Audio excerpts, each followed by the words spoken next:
ராமநாதபுரத்தில் ரம்ஜான் பண்டிகையை முன்னிட்டு 5,000த்திற்கும் மேற்பட்ட இஸ்லாமியர்கள் பங்கேற்ற பிரம்மாண்ட கூட்டுத் தொழுகை. உலக அமைதிக்காகவும் நல்லாட்சி அமையவும் சிறப்பு பிரார்த்தனை.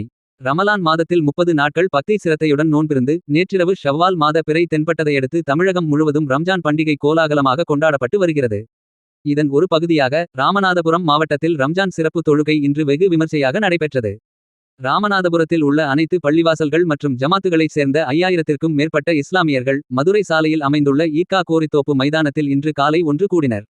புதிய ஆடைகள் அணிந்து மிகுந்த உற்சாகத்துடன் காணப்பட்ட அவர்கள் இந்த பிரம்மாண்ட கூட்டு தொழுகையில் ஈடுபட்டனர். இந்த சிறப்பு தொழுகையின் போது தமிழ்நாட்டில் நல்லாட்சி அமையவும் உலக இஸ்லாமியர்களிடையே ஒற்றுமை நிலவவும் எங்கும் அமைதி தழைத்தோங்கவும் சிறப்பு பிரார்த்தனைகள் மேற்கொள்ளப்பட்டன. மேலும் மக்கள் அனைவரும் ஒற்றுமையுடனும் நலமுடனும் வாழ வேண்டியும் துஆ செய்யப்பட்டது. தொழுகை நிறைவடைந்த பின்னர் இஸ்லாமியர்கள் குழந்தைகள் முதல் பெரியவர்கள் வரை ஒருவரையொருவர் ஆரத்தழுவி தங்களது அன்பையும் ஈகை திருநாள் வாழ்த்துகளையும் மகிழ்ச்சியுடன் பரிமாறிக் கொண்டனர்.